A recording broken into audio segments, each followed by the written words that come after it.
Barka dai jama'a, barkanku da zuwa shafinmu mai suna Afuwa TV. Idan kai baƙo ne da zuwa wannan channel ɗin, ka danna mana subscribe, kana ka danna alamar ƙararrawa domin sanar da ku idan mun yi sabon videos, idan mun saki episode na gaba. Labarin Shahidat labari ne na wasu masoya guda biyu, Shahid da Shahidat. Shahid da Shahidat. Shahidat ta kasance baƙuwa ce.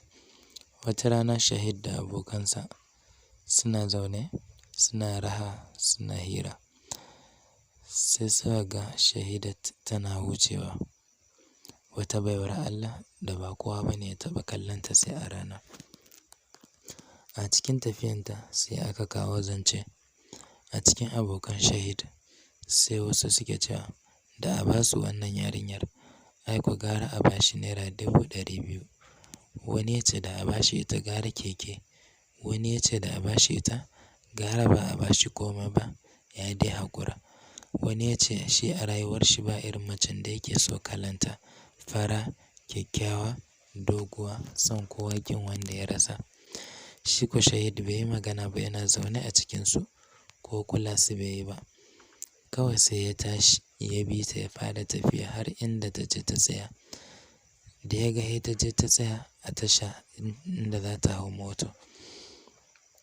Yana zuwa sai ya ga ta ɗaga waya tana kira.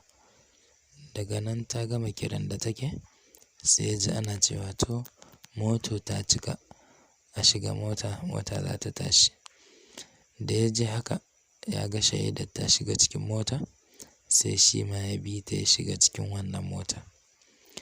Yana shiga kawai sai ta ɗaga ido ta gan shi. Da ta gan shi, shi ko sai ya ce sannu malama. Ita kuwa ta ce yauwa sannu malam. Sai ya ce amma ke baƙuwa ce a garin nan? Ita ce mai ita baƙuwa ce. Sai ya ce mata to inda za ki je don Allah garinku ne inda za ki je? Ita ce a'a, ba garinmu ba ne, garin kawunnena ne. Na kawo musu ziyara ne. Asalin garina ba nan ba ne. Shi ne ya ce Allah sarki, amma ko zan iya sanin sunanki? Ita ce ɗaga ido ta gan shi sai ta yi dariya. Ita ce sunana Shahidat. Da ya ji haka sai ya murmushi a cikin ransa. Ashe ita kuwa ba ta san shi ma sunan shi Shahid ba. Daga nan sai ya ce don Allah ko zan iya samun lambar wayanki? Ita kuwa ta ƙara ɗaga ido ta gan shi, ta yi dariya. Shi ne ta ce to ba damuwa zan ba ka. Sai ta ba shi lambar waya sai ya ga Ron. Tun a wurin bai tafi ba ya gwada kira. Ta sake ba shi wani lamba sai ya ga Ron lambar ba ta tafiya. Sai ya ce mata amma don Allah wayarki akwai kati? Ita ce mai akwai kati.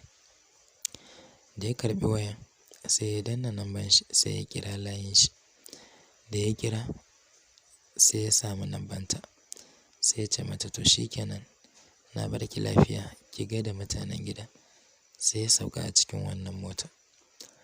Da ya dawo cikin abokansa, yana zuwa sai ya ga mota ta wuce. Ya ga ita ce a cikin motan da sauran fasinjoji. Da zaran ya zo cikin abokansa shi ne ya ce ai wallahi na samu lambar wannan yarinyar da kuke ta zance a kan ta ɗazu. Ga lambanta nan suna cikin zance.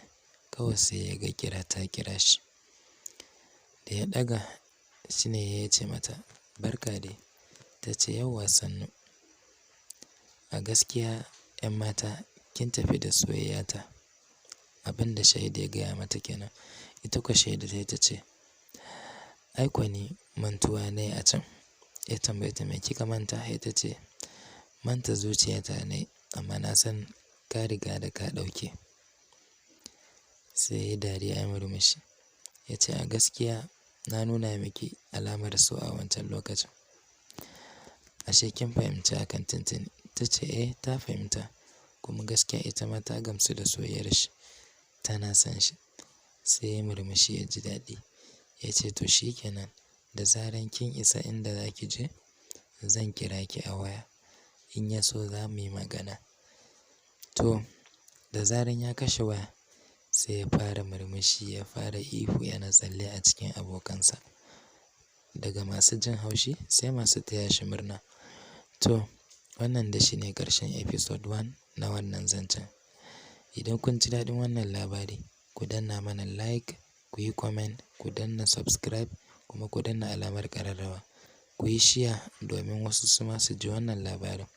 Idan kun yi comment da like, shi zai nuna mana alamar kun ji daɗin wannan labarin. Kuma shi zai sa mu ci gaba da saka muku wasu labarai, ba ma na Shahid da Shahidat ba. Amma na Shahid da Shahidat wannan shi ne episode 1.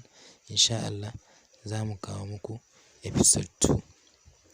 Kar ku manta, ni naku mai karantawa Ali Edosh, wanda ya rubuta labari Ali Edosh. Kuma labarin a gaske take, a true love story ne kamar yadda kuka gani. Mun bar ku lafiya.